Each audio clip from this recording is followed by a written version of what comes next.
South Park released this Lizzo video, and I have not seen the video itself. I saw the clip of Lizzo watching herself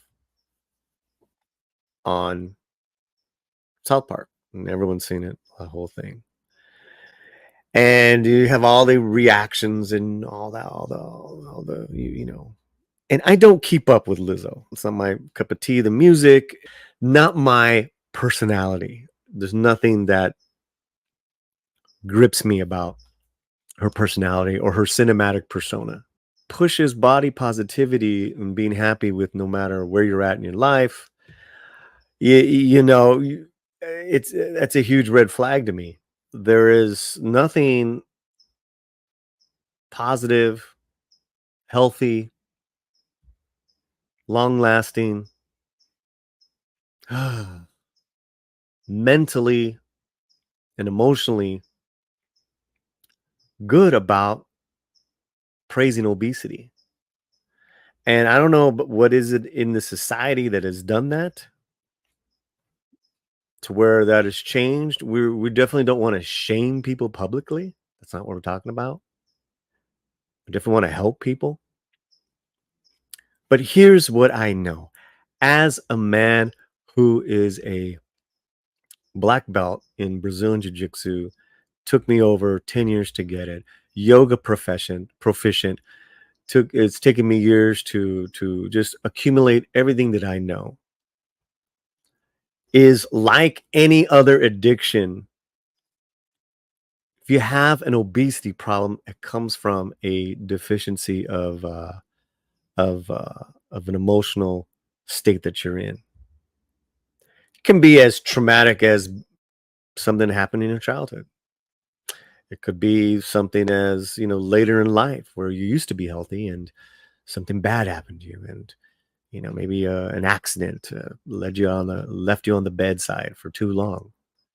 You got these bad habits. But what it is at the end of the day is your honesty with your life and how you're living. And no one can help you take that first step unless you are ready to be honest with yourself. I have a problem. I eat too much. I'm fat. I have a problem. I drink too much. I'm a drunk. People don't want anything to do with me. That's step one. It's called honesty. There's also a lot of bravery with that. So we got to commend those people. That's wonderful. And that's what I do. But any form of shaming, I'm not with. As I'm not with this celebration of obesity. It's a disease. And if you can find some happiness with where you're at, God bless you. Especially if there's some sort of thyroid or some medical condition that's stopping you from exercising.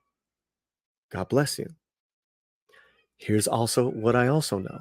Just because I'm a black belt doesn't mean I rest on my laurels. Everything is work. You have to work to get something rewarding.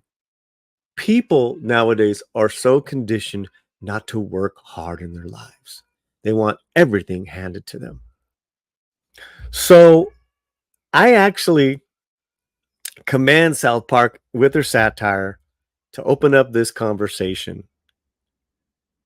And anyone that's talking about someone else's ism, alcoholism, addiction, drugs, eating too much, gambling, women, men, sex, all that shit, look at yourself first, because that's where it begins and ends. There's something in the program that my sponsor taught me. I got over 9 years sobriety. I speak it straight to you. I don't talk about this a lot. I'm speaking straight to you guys right now. No bullshit, pure honesty with God's love. We do not tell other people what to do. And what does that mean? What that means is, oh, you should, you really should, do this for your family. Think about your kids. Think about your daughter. Think about your son. Think about them and do this.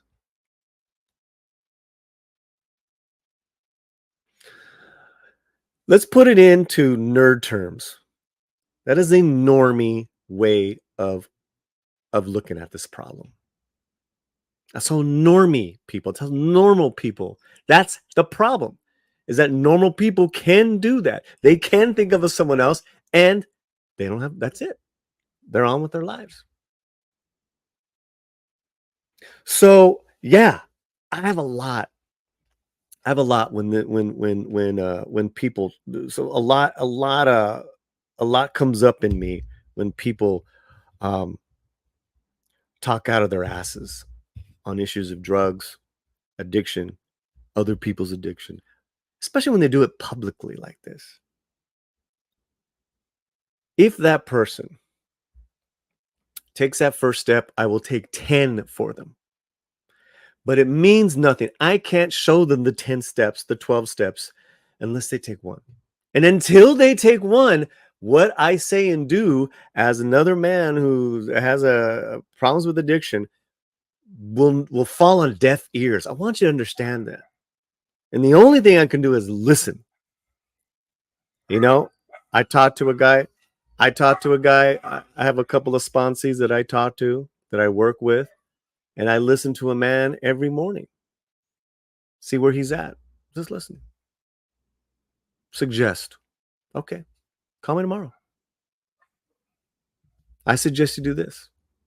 Don't get comfy. Don't rest on your fucking laurels. Every day you work on your shit. Every day be honest with your shit. Let me tell you, if you can be honest with your shit and where you're at in life, whoo boy, you've got a fighting chance. You're gonna see and feel things of liberation that you have no idea that was even capable, guys. Gratitude will become a bedrock of your principles. And not this false pride of like, oh, I care so much, and let me show you how much I care. I don't give a shit about that. And that really upsets me. But hey, I don't tell other people what to do. I am just saying, do not celebrate obesity. Do not celebrate drug and alcohol addiction. There's nothing glamorous about it. It's actually very, very sad. And what you can do, if let's say someone in your family is hurting, get them to talk to another person who's gone through the same thing that they're going through. That's the only thing that's going to save them. And until they find a higher power, once they find a higher power, that is the next thing that will save them.